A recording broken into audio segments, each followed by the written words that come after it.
Hello friends, welcome to my channel. இன்றைக்கி சூப்பரான ஒரு ரெசிபி தான் செய்ய போகிறோம். என்ன அப்படின்னா, கேரளா ஆப்பம் எப்படி செய்கிறது அப்படிங்கிறத பார்த்துட்டு அது கூடவே கறியும் செய்ய போகிறோம். இப்போ இந்த ஆப்பம் செய்கிறதுக்காக ஒரு உலக்கு ஃபுல்லாக பச்சரிசி எடுத்திருக்கேன். இதில் வந்து நீங்கள் 12 ஆப்பம் கரெக்டாக செய்யலாம். இது கூடவே ஒரு 3லேருந்து 4 டீஸ்பூன் அளவுக்கு உளுந்து சேர்த்துக்கோங்க. இதை வந்து கரெக்டாக 2 மணி நேரம் ஊற வச்சு நம்ம வந்து அரைச்செடுக்கணும். இப்போ 2 மணி நேரத்துக்கு அப்புறமா நல்லா ஊறிடுச்சு. இதை தண்ணி இல்லாமல் நம்ம ஊற வச்சுருக்கிறத எடுத்து ஒரு மிக்சி ஜார் இல்லைன்னா கிரைண்டரில் போட்டு அரைச்சி எடுத்துக்கலாம். இன்றைக்கி நான் வந்து கிரைண்டரில் ஆட்டலை, மிக்சி ஜாரில் தான் ஆட்ட போகிறேன். இப்போ எல்லா அரிசியையும் நம்ம இதில் ட்ரான்ஸ்ஃபர் பண்ணிடலாம். பண்ணதுக்கப்புறமா ஒரு கைப்பிடி அளவுக்கு தேங்காய் சேர்க்க போகிறேன். இந்த அளவு தேங்காய் சேர்த்துக்கோங்க. தேங்காவும் வாழைப்பழம் சேர்க்கும்போது அதோட டேஸ்ட் வந்து ரொம்ப ரொம்ப சூப்பராக இருக்கும்.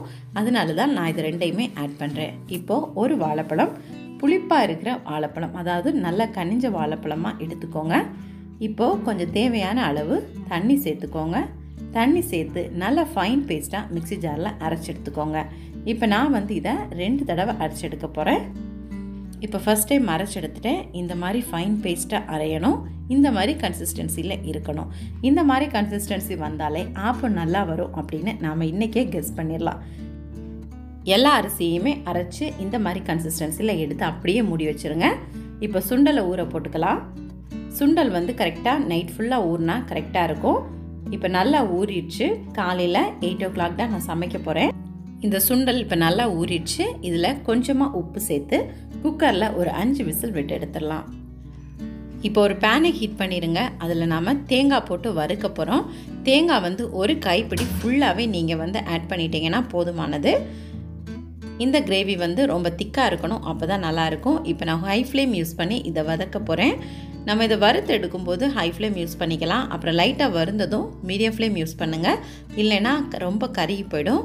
இந்த மாதிரி கன்சிஸ்டன்சி வந்ததும் நம்ம வந்து மிளகாய் பொடியெல்லாம் ஆட் பண்ணுறோம். இதில் 2 டீஸ்பூன் அளவுக்கு மிளகாய் தூள். காரம் அதிகமாக வேணும்னா இன்னும் கொஞ்சம் சேர்த்துக்கோங்க. இதுவே காரமாக தான் இருக்கும். இந்த சேனலை ஃபஸ்ட் டைமாக பார்க்குறீங்கன்னா மறக்காமல் சப்ஸ்கிரைப் பண்ணிடுங்க. கூடவே பக்கத்தில் இருக்கிற பெல் ஐக்கானை கிளிக் பண்ணி ஆலை ப்ரெஸ் பண்ணுங்கள். அப்போ தான் நான் போடுற வீடியோஸ் உங்களுக்கு நோட்டிஃபிகேஷனாக வரும். அடுத்ததாக தனியாத்தூள், அதுவும் 2 டீஸ்பூன் அளவுக்கு ஃபுல்லாகவே ஆட் பண்ணிக்கோங்க. அடுத்ததாக கொஞ்சமாக மஞ்சள் தூள் ஆட் பண்ணிவிட்டு ஃப்ளேம் ஆன் பண்ணிடுங்க. ஃப்ளேம் ஆன் பண்ணிவிட்டு திரும்பவும் அது லோ ஃப்ளேம்லேயே வச்சு ஒரு 2-3 செகண்ட்ஸ் மட்டும் கருகாமல் வறுத்தெடுத்துக்கோங்க. இந்த மாதிரி கலர் சேஞ்ச் ஆகணும், அதோட ஸ்மெல்லும் போகணும்.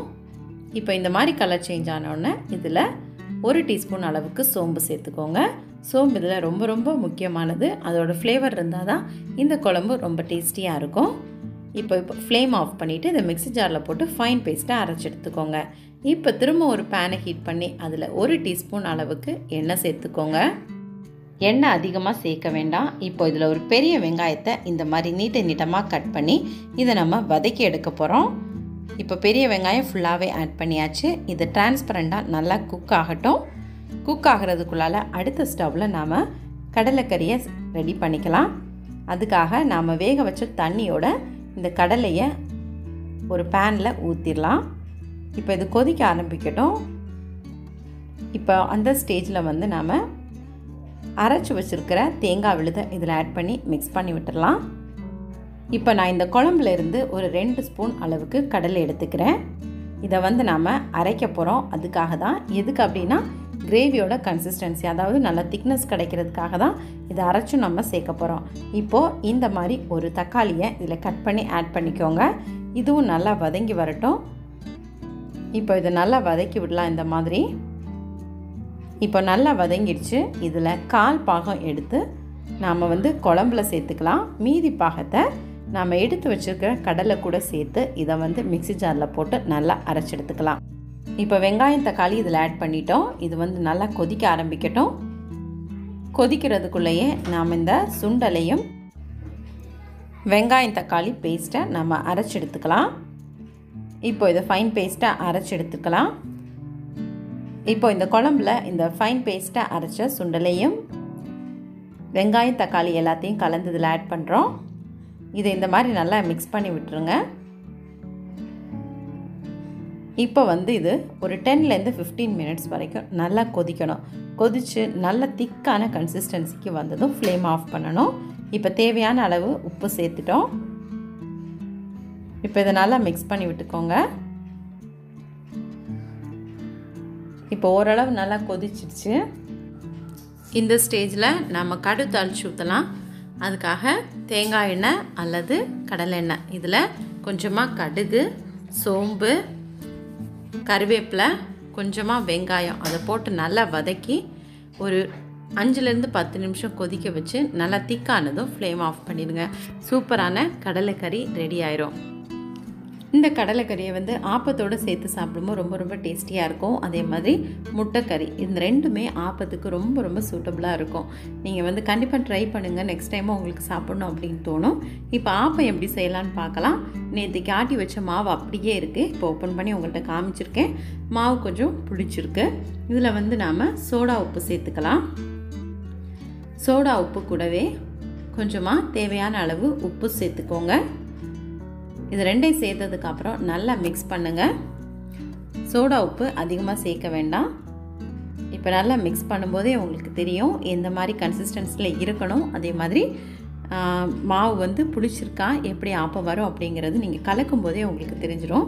இப்போ பாருங்கள், இந்த கன்சிஸ்டன்சி தான் கரெக்டான கன்சிஸ்டன்சி. இதுக்கு மேலே தண்ணி அதிகமாக சேர்த்திங்கன்னா ஆப்பம் வராது. ஸோ நம்ம இந்த மாதிரி கன்சிஸ்டன்சியில் கரெக்டாக கரைச்சி எடுத்துக்கோங்க. இந்த மாவில் தேங்காய் தண்ணி ஆட் பண்ணிக்கலாம்.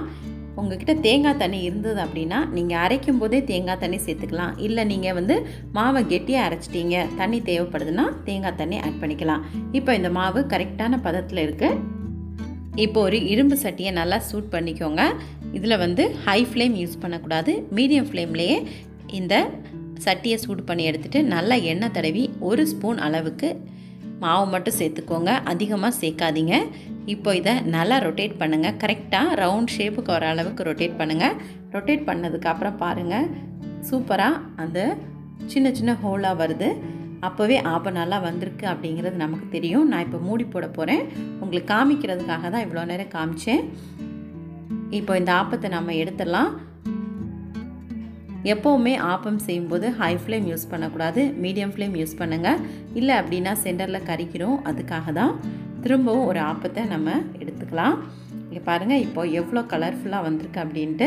இந்த மாதிரி ஆப்பத்துக்கு நீங்கள் வந்து கடலைக்கறியோடு சாப்பிட்டீங்க அப்படின்னா ரொம்ப ரொம்ப ருசியாக இருக்கும். அது மட்டும் இல்லாமல் இந்த ஆப்பத்தில் நீங்கள் வந்து இட்லி மாவு கலந்து வச்சுருக்கிறத அதையும் நீங்கள் ஆட் பண்ணிங்கனாலும் டேஸ்டியாக இருக்கும். கண்டிப்பாக ட்ரை பண்ணி பாருங்கள். எப்படி இருக்குது அப்படிங்கிறத கமெண்டில் சொல்லுங்கள். சூப்பரான ஆப்பம் கடலைக்கறி ரெடி ஆகிடுச்சு. தேங்க்யூ ஃபார் வாட்சிங்.